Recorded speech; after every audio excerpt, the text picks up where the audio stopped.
बूढ़ी माँ की दर्द भरी कहानी। 3 साल हो चुके थे बेटे को अपना घर छोड़कर विदेश में बसे हुए। इन 3 सालों में बूढ़ी माँ और ज़्यादा बूढ़ी हो गई थी। 75 वर्ष की उम्र में सुलोचना देवी की याददाश्त काफ़ी कमज़ोर होती जा रही थी। उन्हें रोज़मर्रा की चीज़ें याद न रहती, लेकिन जो उन्हें हमेशा याद रहता था, उनका बेटा। दिन हो या रात, एक पल भी ऐसा ना होता जब उन्हें अपने बेटे की याद ना आती।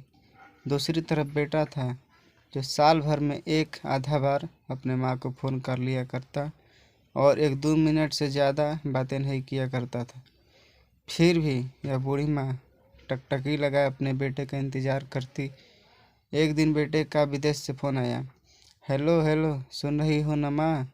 अनिल बोल रहा हूँ, तुम्हारा बेटा। कैसी हो माँ? मैं ठीक हूँ। तुम बहू और मेरा पोता कैसा है? माँ ने पूछा।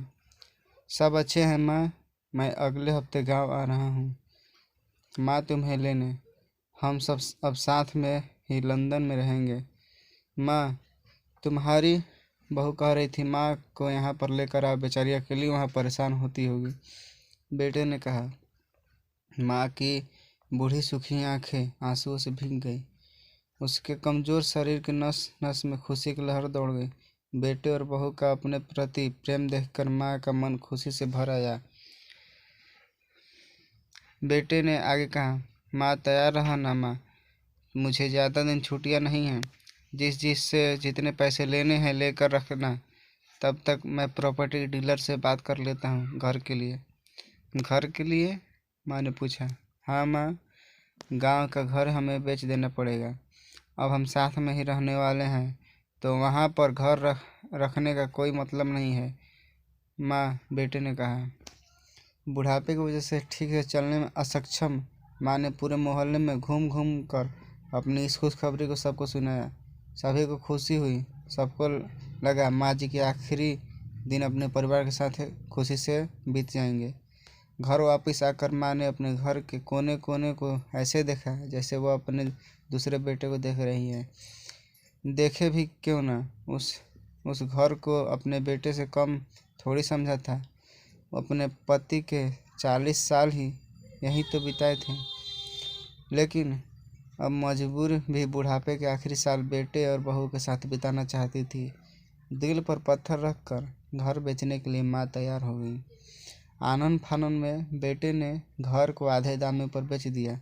माँ ने ज़्यादा नहीं, लेकिन जिन चीज़ों से दिल लगा था उस चीज़ों को समेटा और बेटे के साथ टैक्सी में बैठ कर एयरपोर्ट के लिए चली गई। आकर बेटे ने माँ से कहा, माँ तुम यहाँ बेंच पर बैठो, मैं सामान और बोर्डिंग पास की जांच करा कर आता हूँ। वहाँ वक्त लगता है और तुम खड़ा रहना पड़ता है, तुम्हें तकलीफ़ होगी, तुम यही आराम करो। मैं यूँ गया और यूँ आया। माँ बेंच पर बैठ गई और बेटा अंदर चला गया। काफ़ी समय हो गया, बेटा वापस नहीं लौटा। माँ सोचने लगी ज़्यादा भीड़ होगी इसलिए देर लग रही होगी। अंधेरा होने को आया। अब तो लोगों की चहलकदमी भी कम होने लगी। माँ को अब चिंता होने लगी। एक कर्मचारी ने आकर पूछा, किससे मिलना है माँ जी आपको? यहाँ पर क्यों बैठी हैं? डरती हुई आवाज़ में सुलोचना देवी बोली, मेरा बेटा अंदर सामान की जांच कराने गया है, लंदन जा रहे हैं हम। क्या नाम है माँ जी आपके बेटे का? कर्मचारी ने पूछा। अनिल नाम है मेरे बेटे का, सुलोचना देवी ने बताया। कर्मचारी अंदर गया और थोड़ी देर बाद बाहर लौटा। उसने सुलोचना देवी से कहा, माँ जी लंदन जाने वाली फ़्लाइट तो दोपहर में ही जा चुकी है और आपका बेटा भी उस फ्लाइट में बैठकर लंदन जा चुका है। अब आपके यहाँ बैठने का कोई मतलब नहीं है, आप भी अपने घर चली जाएं। क्या जा चुका है और मैं घर जाऊं? घर? माँ की आंखों से आंसू के सैलाब उठने लगे।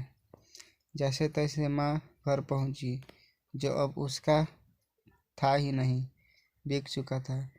वो वहीं बरामदे में तुलसी के पास सो गई।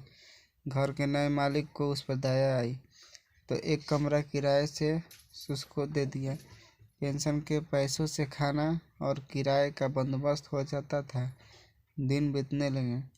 कुछ दिनों के बाद घर के नए मालिक ने सुलोचना देवी से कहा, माँ जी, आप अपने रिश्तेदारों के यहाँ पर जा कर क्यों नहीं रहती? इस उम्र में आपके लिए वही अच्छा होगा। अच्छा तो होगा, लेकिन अगर मेरा बेटा वापस आया तो उसका ख्याल कौन रखेगा? मेरा बेटा बहुत भोला है, उसे अपना ख्याल रखना बिल्कुल नहीं आता। मैं कहीं नहीं जाऊंगी, क्या पता कब उसे मेरी ज़रूरत पड़ जाए, माँ ने कहा। दोस्तों, सच बता रहा हूँ, माँ की ऐसी बातें सुनकर मेरी आंखों में आंसू आ गए। किसी ने सच ही कहा है, पुत का पुत हो सकता है, लेकिन माता कभी को माता नहीं होती। दोस्तों, आप सभी से हाथ जोड़कर विनती करता हूँ, अपने माता पिता की जितनी हो सके सेवा करना, उनके साथ कभी बुरा बर्ताव मत करना। अगर ये कहानी आप लोगों को अच्छा लगे तो इस वीडियो को लाइक करें, चैनल को सब्सक्राइब करें और अपने दोस्तों के पास शेयर करें।